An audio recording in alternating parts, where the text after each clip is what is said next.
உயிரோடை Tamil ILC Tamil உயிரோடை தமிழில் அன்பர்களே அரசியல் களம். இன்றைய அரசியல் கள நிகழ்ச்சியில் பிரித்தானியாவிலிருந்து பொறியியல் ஆய்வாளர் அரசு அவர்கள் இருக்கின்றார். வணக்கம் அரசு அவர்களே. வணக்கம் ராஜானி. அனைத்துலக உயிரோட தமிழ் உறவுகளுக்கு அன்புள்ள வணக்கம். அரசியல் கள நிகழ்ச்சியில் நாங்கள் இலங்கை தீவில் நடைபெறுகின்ற விடயங்களை பார்ப்போம். நேயர்கள் அனைவருக்கும் இனிய புத்தாண்டு வாழ்த்துக்களை தெரிவித்துக் கொண்டு, புத்தாண்டு என்று சொன்ன உடனே யாரை பார்த்தாலும் புத்துணர்ச்சியோடு புது புது செய்திகளை வெளியிடுவார்கள். அதில் ஒன்று அனுர குமாரதிசாநாயக்கா அவர்கள் இலங்கை மக்களுக்கு செய்தியை கூறுகிறார். அனைவரும் ஒன்றிணைந்து செயல்பட வேண்டும், ஒற்றுமையாக இருக்க வேண்டும் என்று நீங்கள் அவருடைய இந்த புது வருட செய்தியினூடாக என்ன அறிந்தீர்கள் என்று கூறுங்கள். இந்த புது வருடம் 2026 பிறந்திருக்கிறது. எல்லோருக்கும் புது வருட வாழ்த்துக்கள். இந்த நிலையில இலங்கை அரச தலைவர்களாக இருந்தாலும் சரி, பிரதமராக இருந்தாலும் சரி, எதிர்கட்சி தலைவர்கள் தங்கள் வாழ்த்துக்களையும் தற்போதைய அரசியல் நிலைமை அல்லது எதிர்கால திட்டங்கள் தொடர்பாகவும் சுருக்கமாக தெரிவிப்பதுண்டு. அதுல கரணி அமரசூரியாவின் பிரதமரின் செய்தியும் அனுர குமாரதிசாநாயக்காவின் செய்தியும் எல்லா குடிமக்களும் ஒருங்கிணைந்து இந்த நாட்டை கட்டியெழுப்ப வேண்டும், யூனிட்டி என்றதான் அவர்கள் இருவரும் பயன்படுத்தி இருக்கிறார்கள். மற்றது ரிகவரி, இது ரெண்டும் தான். சஜித் பிரேமதாசா எதிர்கட்சி தலைவர் வாழ்த்தில் இந்த அடுத்த வருடம் மிகவும் சவால் நிறைந்ததாக இருக்க போகிறது, அதை எதிர்கொள்ள நாங்கள் தயாராக வேண்டும் என்பது அவரின் கருத்தாக இருக்கின்றது. உண்மைதான், அவர் சவாலாக இருக்க போகிறது என்று தெரிவித்ததை தான் அதை எதிர்கொள்வதற்கு யூனிட்டி என்று சொல்லியும் எல்லா ஆல் சிட்டிசன் contribute என்று சொல்லி இருக்கிறார்கள். contribute to build the rebuild the nation. இப்ப என்ன பிரச்சனை என்று சொன்னால், all citizen ஓகே, நீங்கள் எல்லா சிட்டிசனையும் ஒரே மாதிரி நடத்துகிறீர்களா என்றதான் இங்க ஒரு கேள்வி இருக்கின்றது.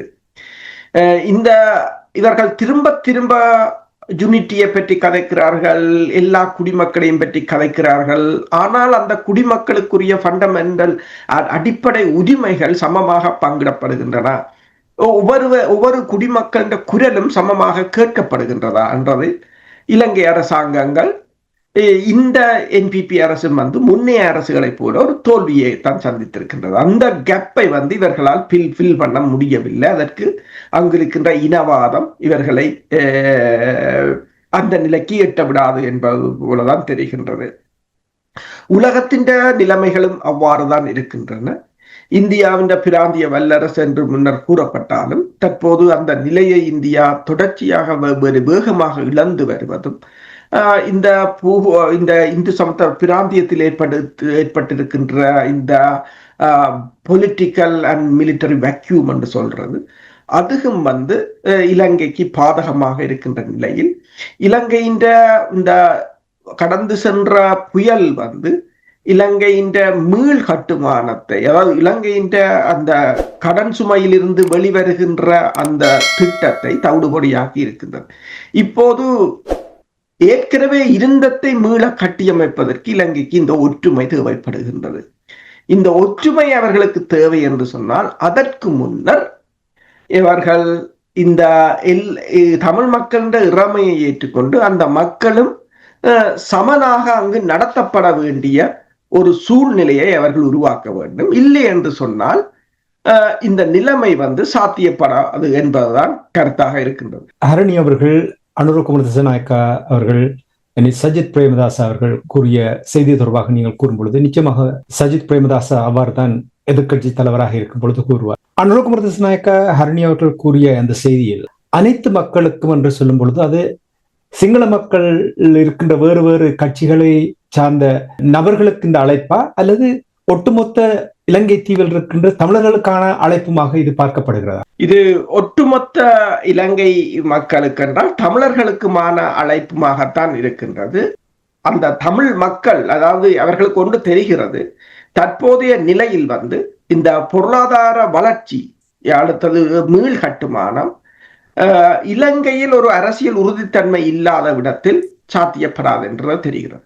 ஆனால் அந்த அரசியல் உறுதித்தன்மையை தமிழர்களிடம் கொடுத்து விடுவதற்கும் அவர்கள் தயாராக இல்லை. எனவேதான் தற்போது இந்த மாகாண சபை தேர்தல்கள் நடைபெறுவதற்கு முன்னர் கூட தமிழ் தேசிய அரசியல் நீக்கத்தை செய்துவிட வேண்டும் என்பதில் தெளிவாக இருக்கிறார்கள். ஒவ்வொரு தரப்பும் தங்கள் நலன்களை தான் முன்னிறுத்துகிறார்களே தவிர, ஆனால் அதற்குள் அது ஒற்றுமை என்பதை கதைக்கிறார்கள். அண்மையில் கூட இப்போ நீங்கள் பார்க்கலாம், இந்த வேல்முருகன் வந்து தமிழக வாழ்வுரிமை கட்சி ஒரு மாபெரும் கண்டன போராட்டத்தை நடத்தி இருக்கின்றது. 27ஆம் தேதி நடத்தியிருந்தது. அதில் அவர்கள் கூறுவது என்னென்று சொன்னால், அதாவது இந்த தமிழ் மக்களிட காணிகளை அபகரிப்பது தொடர்பாக அதற்கு கண்டன பேரணி என்பதும், இலங்கை அரசு இந்த விவசாய நிலங்களை கையகப்படுத்துவதை நிறுத்த வேண்டும் என்பது தொடர்பாக கண்டன பேரணி ஒன்றை வைத்திருந்தார். இப்ப அவர்கள் பேசும்போதும் அரசியல் தீர்வு தொடர்பாக பேசுகிறார்கள். ஆனால் என்ற கேள்வி என்னவென்று சொன்னால், அடிப்படை தீர்வில் இந்தியாவால் செய்யக்கூடியது மீனவர் பிரச்சனை. இந்த கட்சிகள் மீனவர் பிரச்சனை தொடர்பாக வாய் திறப்பதில்லை. எந்த ஒரு தமிழக கட்சியை நீங்கள் எடுத்து பார்த்தாலும் மீனவர் பிரச்சனை தொடர்பாக வாய் திறப்பதில்லை. அதுதான் எங்கள் மக்களின் விகிதாசாரத்தை குறைக்கிறதும் அவர்களது தொழில் வாய்ப்புகளை இல்லாது செய்வதும் அதுவாகத்தான் இருக்கின்றது. இப்ப புலம்பெயர் தேசத்தில் கூட நீங்கள் பார்க்கலாம், தையிட்டு விவகாரம் தொடர்பாக ஆர்ப்பாட்டத்தை நடத்த முன் வருகிறார்கள். ஒவ்வொரு பிரச்சனை, இப்ப மனித உரிமைகள் மீறல்கள் தொடர்பாக முன்வருகிறார்கள்.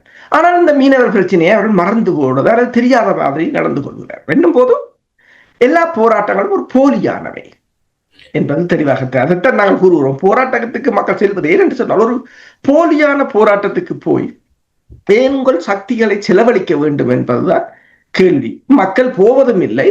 ஆனால் அவ்வாறான என்றால் இதே அமைப்புகள் மீனவர்களுக்கு எதிராக போராடி அதுதான் ரியாலிட்டி, அதை செய்யக்கூடியதாக இருப்பார்கள் என்று சொன்னால் அவர்கள் ஒரு துணிச்சலானவர்கள் என்று கூறலாம். அனுரகுமார திசாநாயக்காவுடைய அரசாங்கத்தினுடைய இந்த யூனிட்டி என்ற அந்த செய்தி, ஒருமைப்பாடு என்ற அந்த செய்தியை ஏன் ஒட்டுமொத்த இலங்கைக்கும் அவர் எடுத்திருக்கிறார் என்று கேட்டதற்கு காரணம் என்னவென்றால், உங்களுக்கு தெரியும், வலிந்து காணாமலாக்கப்பட்டவர்கள் தொடர் போராட்டம் நடத்தி கொண்டு வருகின்றார்கள்.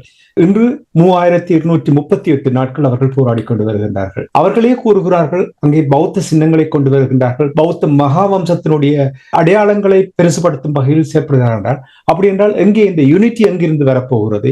ஏன் அனுரகுமார திசாநாயக்கா, அறுதி பெரும்பான்மையோடு இருக்கின்ற அனுரகுமார திசாநாயக்கா அவர்கள் விரும்பினால் அந்த நாட்டில் அவர் விரும்புவது போல் சுபீட்சமாக அனைவரும் ஒன்று சேர்ந்து பயணிக்க வேண்டுமாக இருந்தால், இந்த தமிழ் மக்களுடைய அடிப்படை, அதாவது நீங்கள் அடிக்கடி கூறியிருக்கிறீர்கள், சமயங்களை வெளிப்படுத்த வேண்டும், அரசியல் கைதிகளை வெளியிப்பது, வலிந்து காணாமலாக்கப்பட்டவர்களுடைய பிரச்சனையை உறுதித்தன்மையோடு நம்பகத்தன்மையோடு செயல்படுத்த வேண்டும். இனி உங்களுக்கு தெரியும், சமீபத்தில் கூட திருவோணமலையில் புத்தக விவகாரம் இருக்கிறது. செம்மணி மழை வந்து கொட்டியதனால், புயல் வந்து வீசியதனால் செம்மணியை இப்பொழுது மூடி மறைத்து விட்டார்கள் போல் இருக்கிறது.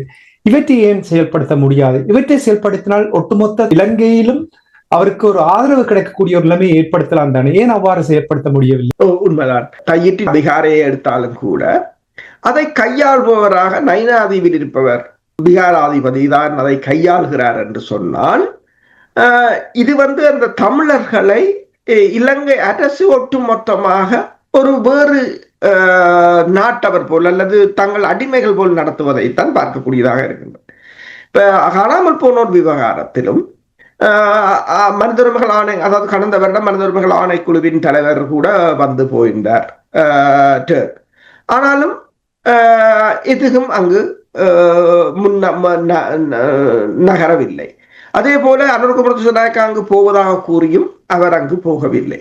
இப்ப முன்னைய அரசுகள், இப்ப அனுரகுமார அரசு தாங்கள் இதில் ஈடுபடவில்லை, தங்களுக்கு தொடர்பில்லை என்று சொன்னால், முன்னைய அரசுகள் செய்த இந்த போர்க்குற்றங்கள் தொடர்பாக விசாரிப்பதற்கு ஒரு ஆணைக்குழுவை அமைப்பதற்கோ அதில் வெளிநாடுகளை உள்வாங்குவதற்கோ அவரால் முடியும். என்றால் நீங்க சொன்னது போல நிறைவேற்று அதிகாரம் கொண்ட அரசு தலைவர்.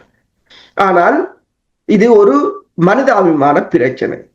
அதை சிங்கள மக்களுக்கு விளங்கப்படுத்துவதில் எந்தவித பிரச்சனையும் இருக்க போவதில்லை.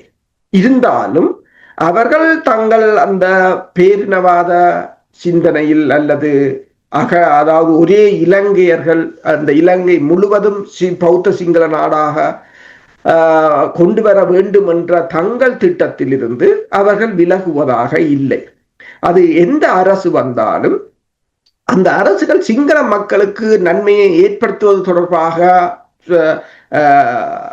பிரச்சாரம் செய்து வருகிறார்களே தவிர தமிழ் மக்களுக்கான எந்த விதமான நன்மைகளையும் செய்வதாக அவர்கள் வாக்குறுதி வழங்கினாலும் அது செயல் திட்டத்தில் ஒருபோது நடைமுறைக்கு வருகிறது. அதான் அப்படி என்று சொன்னால் அவர்கள் விரும்புகின்ற அந்த ஒரு நல்ல நிலையை அந்த நாட்டில் ஏற்படுத்த முடியாது. காரணம் என்னவென்றால் ஒரு சிலர் வேறு வேறு அரசாங்கங்கள் மாறப்பொழுது அவர்களுக்கு ஆதரவு வழங்குவார். ஆனால் நீங்கள் பார்த்துக்கொண்டால் அதிக பெருமையான தமிழர்கள் அவர்கள் அந்த அரசியல் தீர்வுக்காக காத்துக் கொண்டிருக்கிறார்கள், நீதிக்காக காத்துக் கொண்டிருக்கிறார்கள்.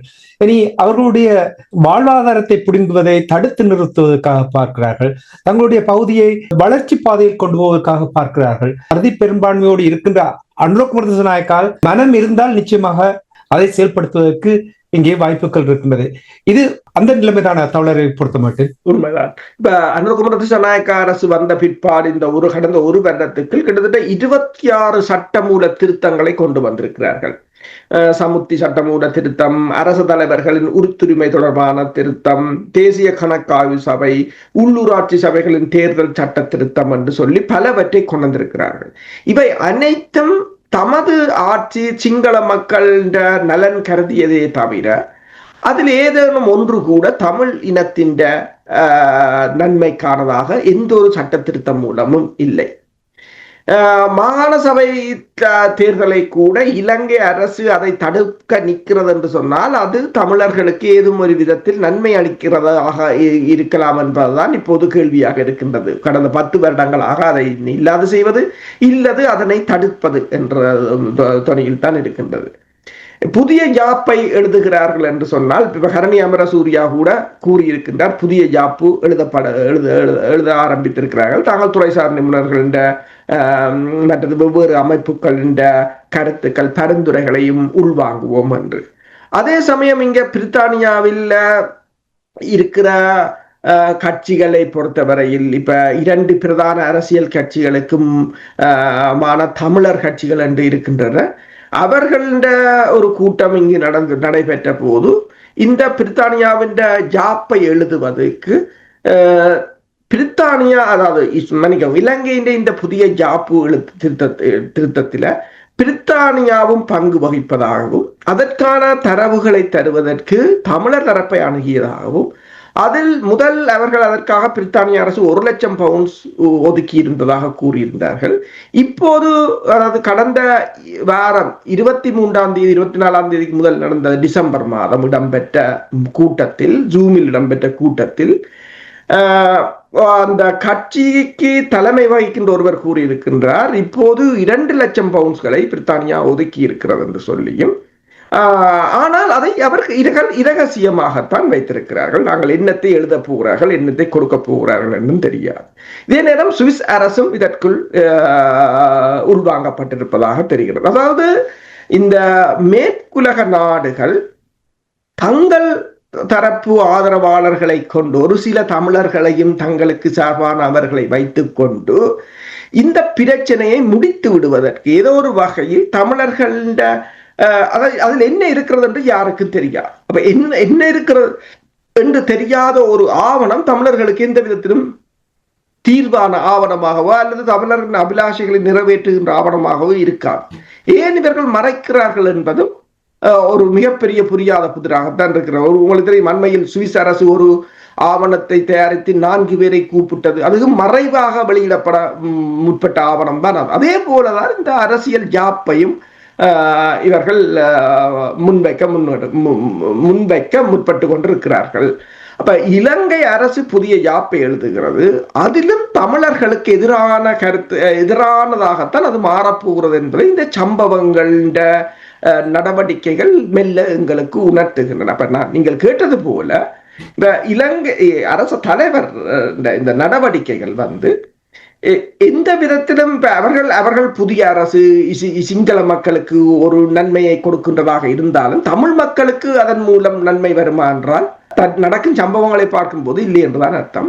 அதற்குத்தான் கேட்டேன் ஆரம்பத்தில், தமிழர்களுக்கும் இந்த செய்தி போய் சேரும் என்று எதிர்பார்க்கிறார்களா என்று கூறும்பொழுது நீங்கள் விரிவாக இங்கே விளக்கத்தை தந்திருக்கிறீர்கள். இனி புதிய அரசியல் யாப்பு தொடர்பாக நீங்கள் கூறும்பொழுது உங்களுக்கு தெரியும், ஐக்கிய ராஜ்ய அதை வித்தியாசமாக மாற்றுவதற்கான முயற்சி எடுக்கப்படுகிறது என்று சிந்திக்க தோன்றுகின்றது. காரணம் என்னவென்றால், உங்களுக்கு தெரியும் அனுர குமார திசாநாயக்க அவர்கள் தேர்தல் பிரச்சாரத்தின் பொழுது பதவியேற்ற பின்பு பயங்கரவாத தடை சட்டத்தை இல்லாமல் ஒழிப்போம் என்று சொன்னார். ஆனால் இப்பொழுது வருகின்ற செய்திகளை பார்த்தால் அதற்கு பதிலாக இன்னும் ஒரு சட்டம் கொண்டு வருகின்றார்கள் என்றால் அதை விட மோசமாகவும் இருக்கலாம். அதிலிருந்து சிலதை குறைத்துவிட்டு பயங்கரவாத தடை சட்டத்தை வேறு ஒரு பெயரில் நடைமுறையில் வைத்திருந்தால் என்ன சொல்ல போகிறார்கள்? நாங்கள் வந்தோம், பதவிக்கு வந்தோம், மாத்தினோம் என்றுதான் சொல்ல போகிறார்கள். அப்படி நீங்கள் பார்க்கவில்லையா? உண்மைதான். இப்ப நீங்கள் காசா பாலஸ்தீன இஸ்ரேல் மோதல்களின் போது கூட போர் நிறுத்தம் வந்த போது அவர்கள் 2000 கைதிகளை விடுவிப்பதாக கூறினார்கள். அதில் பல தளபதிகளாக இருந்தவர்கள், முன்னாள் தலைவர்களாக இருந்தவர்களை கூட விடுவித்திருக்கிறார்கள்.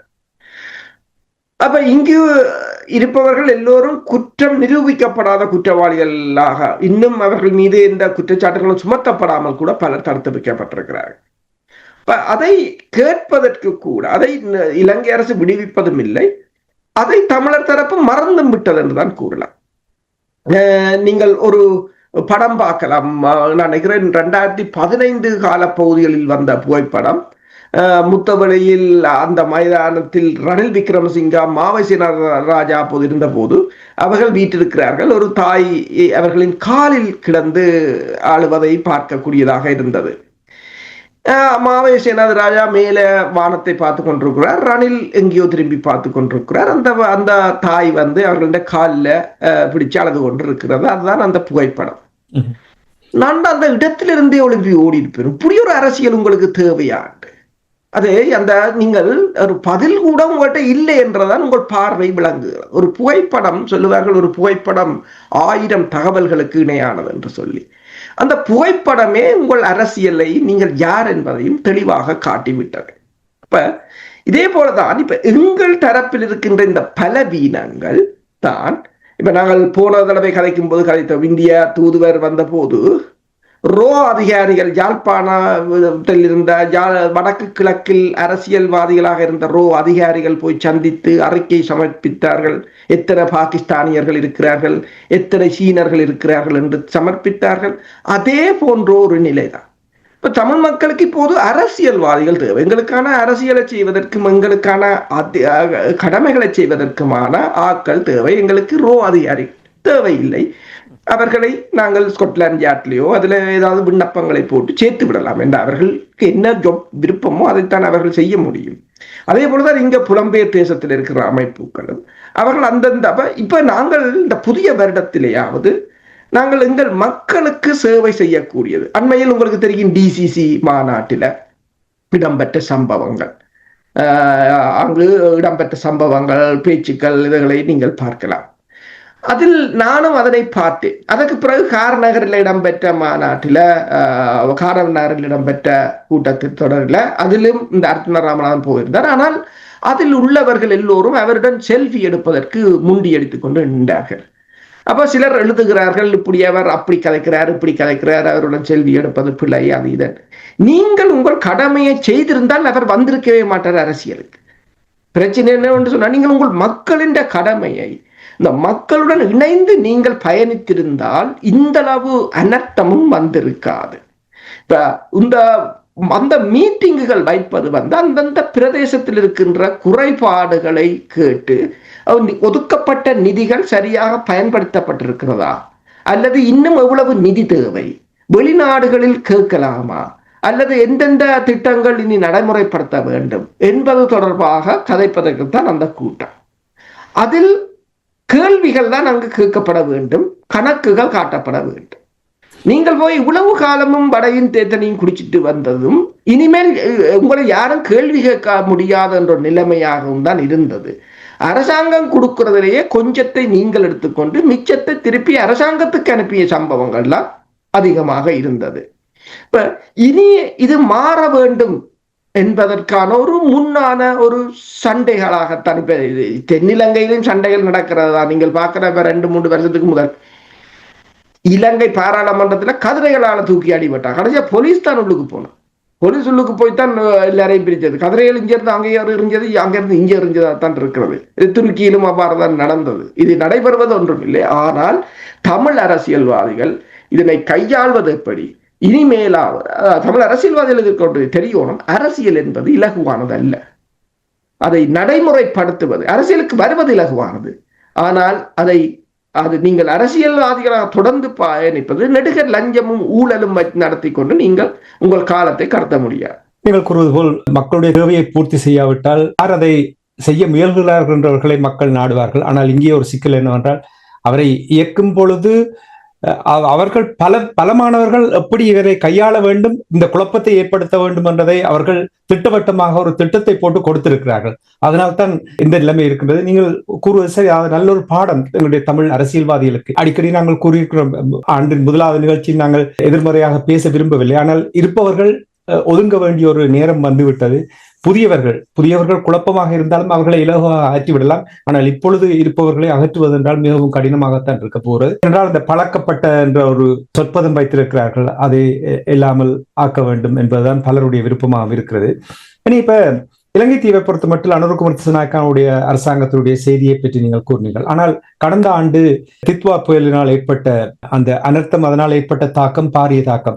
அந்த தித்வா புயலினுடைய தாக்கத்தை ஒரு சந்தர்ப்பமாக பயன்படுத்தி இங்கே பூகோள அரசியல், அதாவது இந்தியா, சீனா, அமெரிக்கா போன்ற நாடுகள், ஏனைய நாடுகளும் பின்புலத்திலிருந்து இயங்குகிறார்கள் என்று தெரிகின்றது. அதில் ஒன்று அமெரிக்கா. உங்களுக்கு தெரியும், சமீபத்தில் அவர்களுடைய அணுகுமுறையை பார்த்தால் கொஞ்சம் வெளிப்படையாக நீங்கள் யூலி சங் அவர்களை அங்கிருந்து பணிமாற்றம் செய்தது தொடர்பாக நீங்கள் ஏற்கனவே கூறியிருக்கிறீர்கள். இனி அங்கே விமானம் வந்த விடயத்தை நீங்கள் கூறினீர்கள், உழுது சென்ற விடயத்தை நீங்கள் கூறியிருக்கிறீர்கள். இதனைத் தொடர்ந்து இலங்கையினுடைய விமான பட தளத்தை நவீனமயப்படுத்துவதற்கு அமெரிக்கா 12 விமானங்கள் வழங்க இருக்கின்றன. உங்களுக்கு தெரியும், இந்த புயலின் பொழுது உலங்குருகே சுழண்டு போய் விழுந்த சம்பவத்தையும் பார்த்திருப்பீர்கள். ஒன்றுமே செய்ய முடியாமல் அவசரத்தில் இருப்பவர்களை காப்பாற்ற முடியாத நிலைமையும் ஏற்பட்டது. அமெரிக்கா சரியான தருணம் பார்த்து இங்கு பூந்திருக்கிறார்கள் என்று நீங்கள் நம்புகிறீர்களா? உண்மைதான். போரின் பிற்பாடு இலங்கை அரசு ஏற்பட்ட நிதி நெருக்கடிகள் காரணமாக இலங்கை அரசு தனது விமானங்களை சர்வீஸ் செய்வதை நிறுத்திவிட்டது. ஒரு விமானம் சும்மா உதாரணமாக நீங்கள் பார்த்தீங்கன்னு சொன்னால், ஒரு MI-17 ரக விமானத்தை அந்த சர்வீஸ் செய்வதற்கு டெண்டர் கோல் பண்ணுவது மேல் அதுகளுக்கு பார்ட்ஸ்கள் பார்த்த வேண்டும், அதை சர்வீஸ் செய்து வச்சிருந்தா தான் அது இயங்கு நிலையில் இருக்கும். அதுகள் இயந்திரங்கள் அப்ப இலகுவாக பழுதாகிவிடும். ஒரு விமானத்துக்கு $4.5 மில்லியன் செலவாகும். இப்ப இலங்கை அரசிட்ட இந்த புயல் வந்த போது கிட்டத்தட்ட 2 பெல் 212 ரக உலங்கு வானூர்தியும் 2 MI-17 ரக உலங்கு வானூர்தியும் தான் இயங்கு நிலையில் நின்றது. மொத்தமாக 4. அதிலும் ஒன்று விழுந்து விட்டது. பெல் 412 வந்து அது VIPL பயன்படுத்துவது அரசு தலைவர்கள், அது அதுவும் ஒன்றுதான் நின்றது. ஏனையவை இயங்க முடியும். பல விமானங்கள் உங்களுக்கு தெரியும், 2007ஆம் ஆண்டு இலங்கை ஒரு மிகப்பெரிய மறுசீரமைப்பை தனது வான்படைக்கு செய்திருந்தது. அதன் அந்த போருக்கு முதல் தன்னை தயார்படுத்தியிருந்தது. பெருமளவான உலங்கு வானூர்திகள், தாக்குதல் உலங்கு வானூர்திகள், துருப்பு காவிகள், விமானங்கள் என்று வாங்கியிருந்தது. ஆனால் போரின் பிற்பாடு கைவிட்டு விட்டது அதை. இப்போது இந்த புயலின் போது இலங்கைக்கு அந்த இலங்கை தனது இயலாண்மையை, ஏனென்றால் உடனடியாகவே இந்தியாவிடம் இருந்துதான் MI-17 ரக உலங்கு வானூர்திகள், ஏனைய பாகிஸ்தானிடம் இருந்தான உலங்கு வானூர்திகள் தான் வந்து உதவி செய்திருந்தது. பிறகு அமெரிக்காவின் விமானங்களும் வந்திருந்தன. சில இடங்களில் வீதிகளால் செல்ல முடியாத இடங்களுக்கு C-130 ஹெர்குல்ஸ் ரக சூப்பர் ஹெர்குல்ஸ் ரக விமானங்களை கொண்டு சென்றிருந்தார்கள். இது அமெரிக்கா இப்போது இலங்கையில் அமெரிக்கா அதாவது அமெரிக்கா இலங்கையை தனது கட்டுப்பாட்டுக்கு கொண்டு வருவதற்கான முயற்சிகள் என்றுதான் முன்னர் பேசியிருந்தோம். இந்த C-130 பலாலியில் இறங்கியது, அதைத் தொடர்ந்து அமெரிக்கா IMF உதவிகளை வழங்கியதும் வேர்ல்ட் பேங்க் உதவிகளை வழங்கியது.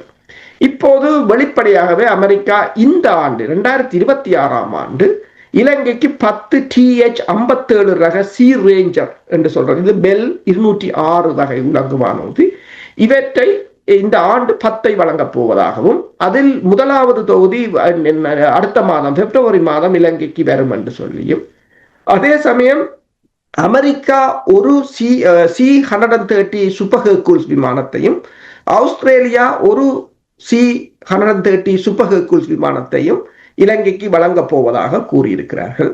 அதே சமயம் இலங்கை தன்னிடம் இருக்கின்ற 4 MI-17 ரக உலங்கு வானூர்திகளை ஒவ்வொன்றும் தலா $4.5 மில்லியன் பொஸ்னியாவை சேர்ந்த ஒரு நிறுவனத்திடம் வழங்கி இருக்கின்றது. அதனை மறுசீரமைத்து தரும்படி கிட்டத்தட்ட 18 மில்லியன்களை இலங்கை அரசு செலவழித்திருக்கின்றது. இப்ப இலங்கை அரசினால் ஒரு 4 உலங்கு வானூர்திகளையே பராமரிக்க முடியாத நிலையில் தான் இருக்கின்றது. இப்ப அமெரிக்கா வழங்குகின்ற இந்த 10 TH-57 சி ரேஞ்சர் உலங்கு வானூர்திகளாக இருக்கலாம், C-130 ரக இராணுவ சரக்கு விமானங்களாக இருக்கலாம். இவற்றை இலங்கைக்கு அதை பராமரிப்பதற்கு அமெரிக்காவின் உதவிகள் தான் தேவை. அப்ப அமெரிக்கா முற்றுமுழுதாக இலங்கையின் வான்படையை தனது ஒரு ஆளுமைக்கு கீழ் கொண்டு வருவதற்கு, உதாரணமாக உங்களுக்கு தெரியும், முன்னர் பாகிஸ்தான் வான்படை அமெரிக்காவின் நேரடி கண்காணிப்பில் தான் இருந்தது. இப்ப சவுதி அரேபியாவிடம் இருக்கின்ற F-16 இருக்கலாம் அல்லது F-15 இருக்கலாம், எல்லாம் அமெரிக்கா வான்படையின் கண்காணிப்பு அவர்களின் பராமரிப்பின் கீழ் தான் இருந்தது. அப்ப இலங்கைக்கு இது அமெரிக்காவின் ஒரு என்னென்னு சொல்றது, ஒரு உள்நுழைவின் அடுத்த கட்டத்துக்கு இலங்கை சென்றிருப்பதைத்தான் காணக்கூடியதாக இருக்கிறது.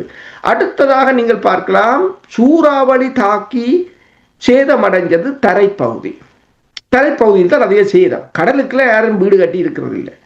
ஆனால் கொடுக்கிற விமானங்கள் எல்லாம் சி ரேஞ்சர் என்று இருக்கிறது. அப்ப என்னென்று சொன்னால், கடல் பகுதிகளை கண்காணிக்கின்ற விமானங்களையும் அதுகளைத்தான் அமெரிக்கா கூடுதலாக வழங்கி கொண்டிருக்கின்றது. என்னென்று சொன்னால், இந்து சமுத்திர பிராந்தியத்தை அமெரிக்கா தனது கட்டுப்பாட்டுகள் கொண்டு வருவதற்கான முயற்சி. அமெரிக்காவுக்கும் இது அமெரிக்காவின் 2026 அமெரிக்காவின் 200வது வருட நிகழ்வு. இந்த 200வது வருடத்தில் இப்ப உங்களுக்கு தெரியும், செங்கடலை சோமாலிலாந்தை இஸ்ரேல் அங்கீகரித்தது. முன்பு கூதிஸ் அமைப்பினருக்கும் இஸ்ரேலுக்கும் இடையிலான தூரம் 2000 கிலோமீட்டர், இப்போது 200 கிலோமீட்டர். அங்காளிக்கரையில கூதிஸ், இஞ்சாலிக்கரையில இஸ்ரேல், அப்படி ஒரு நிலைக்கு வந்துவிட்டது. அதே போன்ற ஒரு நிலையாகத்தான் இப்போது இலங்கையும் இந்த வான்படையின் மறுசீரமைப்பு இலங்கையும் மாறப்போவதாக காட்டுகிறது. ஒன்று மட்டும் தெளிவாக தெரியும் என்னவென்றால், அமெரிக்கா மற்றவர்களுடைய நலன் கருதி அதை கொடுக்க போவதில்லை. கொடுத்தாலும் ஒரு கடனாகத்தான் கொடுப்பார்கள். இலங்கை கட்டித்தான் ஆக வேண்டும் என்று நினைக்கின்ற அல்லது ஏதோ ஒரு வழியில் அவர்கள் சுரண்டி எடுத்து விடுவார்கள். இந்த நிலைமை என்று சொல்லும் பொழுது, இப்ப அமெரிக்கா வந்தால் இந்தியா வரும், இந்தியா வந்தால் சீனா வரும். எல்லோரும் அமெரிக்கா ஒரு திட்டத்தோடு செயல்படுகிறார் என்று நீங்கள் கூறும்பொழுது, சீனா கூட நாங்கள் அடிக்கடி கூறிக்கொண்டு வந்திருக்கிறோம், எங்களிடம் குறுகிய கால திட்டம், இடைக்கால திட்டம், நீண்ட கால திட்டம் இருக்க வேண்டும் என்று நாங்கள் கூறியிருக்கின்றோம். சீனாவும் இலங்கையும் இணைந்து ஒரு 15 ஆண்டுகள் நீண்ட கால திட்டம் ஒன்று, அந்த நீண்ட காலத்தை பிரித்திருக்கிறார்கள். 5 குறுகிய காலத்துக்கு 5, இடைக்காலத்துக்கு 10 ஆண்டு திட்டம், நீண்ட காலத்துக்கு 15 ஆண்டு திட்டம் என்று என்ன திட்டத்தை வெளிப்படுத்தி இருக்கிறார்கள் என்று கூறுவீர்களா? இந்த 15வது ஆண்டு திட்டத்துல 5 முதல் 5 ஆண்டு திட்டமாக இப்ப நீங்கள் பார்க்கலாம். இது ஒரு உண்மையில் இப்ப ஒவ்வொரு நாடும் அடுத்த ஆண்டு வரும்போது அதுக்கு நாங்கள் என்ன செய்ய வேண்டும் என்ற ஒரு திட்டம் வகுத்து விடுவார்கள். இவங்க 5 ஆண்டுகளுக்கு நாங்கள் இதை முடிக்க வேண்டும். இந்த அடுத்த 5 ஆண்டுகளுக்கு இப்ப எங்களோட நிறுவனத்துல கூட அப்படித்தான், அடுத்த வருஷம் நாங்கள் என்ன செய்ய போகிறோம் என்பதை ஆண்டு முடியும் போது அது செய்தார்களா என்றதை பார்ப்பார்கள். ஆனா எங்கள் தமிழர்களிடம் அப்படி ஒன்றும் இல்லை, அப்படி இருப்பதாக தெரியாது. யாரும் புது வருடத்துக்கு என்ன செய்தோம், என்ன செய்ய போகிறோம் என்று உரையாற்றுவது கூட கிடையாது, பொறுப்பு கூறலும் கிடையாது. இதுல அந்த சீனாவின் பொருளாதார அபிவிருத்தி, பட்டுப்பாதைகளின் விரிவாக்கம், அதில் இலங்கையின் அமைவு, அது இலங்கை இப்ப அவங்களோட 5 ஆண்டு திட்டம் உலகத்துக்கான திட்டம். அதுல இலங்கைக்கு கொடுக்கப்பட்ட பணிகள், இலங்கையில் மேற்கொள்ளப்பட்ட உடன்பாடுகள், அது தொடர்பாக இந்த அக்டோபர் மாதம் சீனாவில் இடம்பெற்ற மாநாட்டில் இந்த திட்டம் தொடர்பாக விரிவாக கலந்துரையாடப்பட்டிருந்தது. அதில் இலங்கைக்கு கொடுக்கப்பட்டது ஒரு பகுதி. அப்ப அதை அங்கு கதைத்து விட்டு விட்டார்கள். இப்போது சங்கரிலா ஆடம்பர விடுதியில் ஒரு இரவு உணவு ஒன்றை ஒழுங்குபடுத்தி இருந்தார்கள். அதில் பல தமிழ் ஊடகவியலாளர்கள், எதிர்கட்சி தலைவர் சஜித் பிரேமதாசா, மைத்ரிபால சிறிசேனா, மற்றது பல நாடாளுமன்ற உறுப்பினர்கள், அரசு தரப்பு உறுப்பினர்கள் எல்லோரையும் தான் அழைத்திருந்தார்கள். அங்கு பேசும்போதுதான் அவர்கள் கூறியிருக்கிறார். அது அங்குதான் இந்த பேசும்போது குறிக்காக இலங்கைக்கு கொடுக்கப்பட்ட பணியை நிறைவேற்றுவதற்கான ஒரு கலந்துரையாடல், அதை இலங்கை எவ்வாறு நிறைவேற்ற போகிறது என்பதற்கான கலந்துரையாடல். அப்ப அந்த கலந்துரையாடலில் அவர்கள் கூறியிருக்கிறார்கள் என்னென்று சொன்னால், அவர்களின் நடவடிக்கைகள் எல்லாம் மிகவும் இரகசியமானதாகத்தான் இருக்கின்றது. தாங்கள் அதை செய்ய போறோம், இதை செய்ய போறோம் என்று கூறவில்லை. ஆனால் திட்டங்கள் ஏற்கனவே வகுக்கப்பட்டு விட்டது. இலங்கைக்கான பணியை இலங்கை நிறைவேற்ற வேண்டும் என்பதுதான் அவர்களின் திட்டம். இப்ப இலங்கைக்கான பணி என்று சொன்ன போது, இலங்கையில் நடைபெறுகின்ற சீனாவின் அபிவிருத்தி திட்டங்கள், சீனாவின் முதலீடுகள், இப்ப உங்களுக்கு தெரியும் அம்பாந்தோட்டை துறைமுகத்தில் அமைக்கப்பட போகின்ற எரிபொருள் சுத்திகரிப்பு நிலையம், அது மிகப்பெரியது. இப்போ ஒரு நாளைக்கு 200,000 பேரல் சுத்திகரிப்பாங்க என்று சொன்னால், அது இலங்கைக்கும் கண்டு வெளிநாடுகளுக்கும் ஏற்றுமதி செய்யக்கூடிய ஒரு நிலையாகத்தான் இருக்கிறது. அந்த திட்டத்தை நடைமுறைப்படுத்துவதற்கான ஒன்று. அடுத்ததாக சீனாவின் ஆழ்கடல் ஆய்வு கப்பல்கள், மற்றது இலங்கைக்கும் சீனாவுக்கும் இடையிலான வர்த்தக உறவுகள் என்றதைத்தான் இந்த 5ஆண்டு திட்டத்தில் அவர்கள் முன்வைத்திருக்கிறார்கள். ஏற்கனவே சீனாவால் ஆரம்பிக்கப்பட்டு கிடப்பில் போடப்பட்ட திட்டங்கள் அனைத்தும் திரும்பவும் அவர்கள் கையில் எடுக்க போகிறார்கள். இலங்கை தீவு தொடர்பான விடயங்களில் நிறைவாக தையிட்டி விவகாரம், உங்களுக்கு தெரியும், தையிட்டி விவகாரம் ஒரு பெரிய ஒரு தலையடியாக இருக்கிறது அனுர குமார திசாநாயக்காவுக்கு. கடந்த வாரம் அந்த போராட்டம் நடந்த பொழுது வேலன் சுவாமிகள் இன்னும் பலர் தாக்கப்பட்டார்கள். வேலன் சுவாமிகள் அவர்கள் வைத்தியசாலையில் அனுமதிக்கப்பட்டு மருத்துவ சிகிச்சை பெற்றார் என்ற விடயங்கள் கூட செய்திகளூடாக பார்க்கக்கூடிய இருந்தது. அது மட்டுமில்லாமல் தையிட்டிக்காக பிரித்தானியாவில் ஒரு நாள் போராட்டம் நடைபெறப் போவதாக கூட கூறப்படுகின்றது. தையிட்டி விவகாரம் தொடர்பாக என்ன நிலைமை என்று கூறுவீர்களா? உண்மைதான். வேலன் சுவாமி அவர்கள் பின்னர் ஒரு ஊடக நேர்காணலை கொடுத்திருந்தார். அதில் அவர் தெளிவாக கூறியிருக்கின்றார், தாங்கள் எந்த சட்டத்தையும் மீறவில்லை, தாங்கள் அமைதியான முறையில் போராட்டம் நடத்த, ஜனநாயக வழியில் தான் போராட்டம் நடத்த வேண்டும் என்று காவல்துறையினர் சொன்னார்களாம். தாங்கள் அதை சொன்னார், தாங்கள் அவ்வாறான போராட்டத்தை தான் மேற்கொள்கிறோம் என்று. பிறகு சொன்னார்களா, நீங்கள் வீதிகளை மறைக்க கூடாது என்று. தாங்கள் சொன்ன தாங்கள் ஓரமாகத்தான் நிற்கிறோம், நடுவீதியில் நிற்கவில்லை என்று. அதற்கு பிறகு காவல்துறையினரிடம் கதைப்பதற்கு ஒன்றும் இல்லை என்றபடியால் தங்களை நெஞ்சில் பிடித்து தள்ளி இழுத்து, அவர்கள் போட்டிருந்த உருத்துராட்சங்க மாலையை கூட இழுத்து அறுத்து இருக்கிறார்கள். அதில் இருந்த கம்பி தனது கழுத்தில் வெட்டி இருந்தால் சில வேளை மரணம் கூட சம்பாதித்திருக்கலாம் என்று கூறப்படுகிறது. இவ்வளவத்தையும் ஒரு பௌத்த துறவி மீது செய்வார்களா? இல்லை. பௌத்த துறவி காவல்துறைக்குத்தான் கன்னத்தை பொத்தி அடிப்பார்கள். அப்ப இதுதான் அந்த ஒரு நாடு இது நீதி என்றது.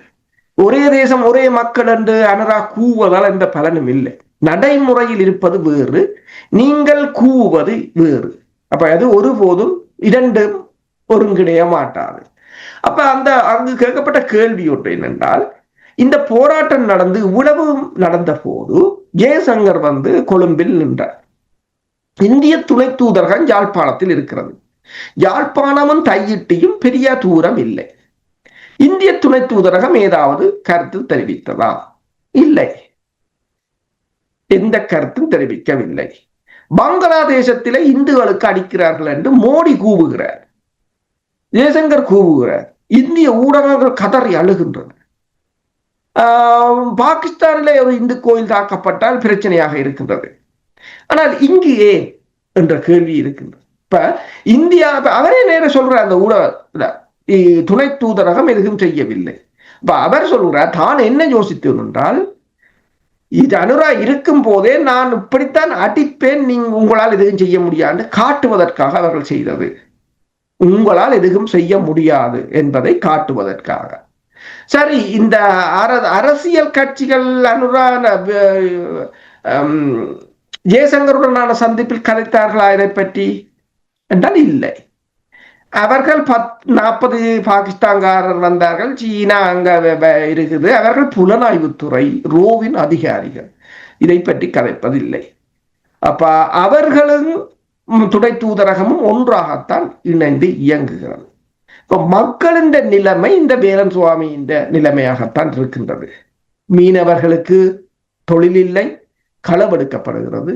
மக்களுக்கு தொழில் இல்லை, அவர்களுக்கு அரசியல் உரிமைகளும் இல்லை, அவர்களுக்கான நீதியும் இல்லை. எத்தனை நீதிபதிகள் நாட்டை விட்டு தப்பி ஓடி விட்டார்கள்? எல்லாம் தமிழ் நீதிபதிகள். இல்ல, அனுரகுமார திசாநாயக்காவுக்கு விருப்பம் இருந்தாலும் அந்த நீங்கள் சொல்லுகிற அந்த கட்டமைப்புகள், மகா வம்சம், பௌத்த அவர்களுடைய அந்த கொள்கை இது அனுமதிக்காது என்று நீங்கள் நம்புகிறீங்களா? உங்கள் விடயங்களில் அது அனுமதிக்கிறது.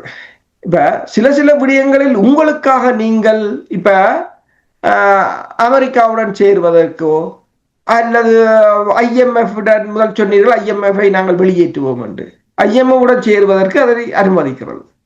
ஆனால் தமிழர் விவகாரத்தில் தான் அதை அனுமதிக்கவில்லை என்று சொன்னால், உங்களுக்கான அதிகாரமுள்ள அரசு தலைவர் பதவி என்பது அந்த பாராளுமன்றத்தில் தமது பிரதிநிதித்துவத்தால் ஒரு திட்டத்தை கொண்டு வர முடியாத இனங்களுக்கு அரச தலைவர் தனது அதிகாரத்தை பயன்படுத்தி அதனை நிறைவேற்றி கொடுப்பதற்காகத்தான் கொண்டு வரப்பட்டது. அதுதான் பிரான்சின் முறைமையாக இருந்தது. ஆனால் நீங்கள் அதை தவறாக பயன்படுத்துகிறீர்கள். நீங்கள் அதையும் அந்த இனத்தை அழிப்பதற்கான ஒரு முயற்சியாகத்தான் பயன்படுத்துகிறீர்கள். இப்ப தையிட்டு விவகாரம் தொடர்பாக அனுரகுமார திசாநாயக்கா கூட வந்த போது அது நாகவிகாரை பீடாதிபதி முடிவெடுப்பார் என்று சொன்னால், நீ யார் என்ற ஒரு பிரச்சனை. நீதான் அரசு தலைவர், நீதி அமைச்சர் நீங்கள் தான், நிதி அமைச்சர் நீங்கள் தான், பாதுகாப்பு அமைச்சர் நீங்கள் தான். அதான் இலங்கை அரச தலைவற்ற பதவிகள். பாதுகாப்பு அமைச்சர், நிதி அமைச்சர், நீதி அமைச்சர் எல்லாம் நீங்கள் தான். அப்போ இப்படியே பதவியை வைத்துக் கொண்டு நாகவிகாரைபதியை கை காட்டுவது என்பது ஒவ்வொருத்தர் மீது பந்தை எறிந்துவிட்டு தப்புவதற்கான ஒரு முயற்சி. இது ஒரு கூட்டு முயற்சியாக அவர்கள் செய்கிறார்கள்.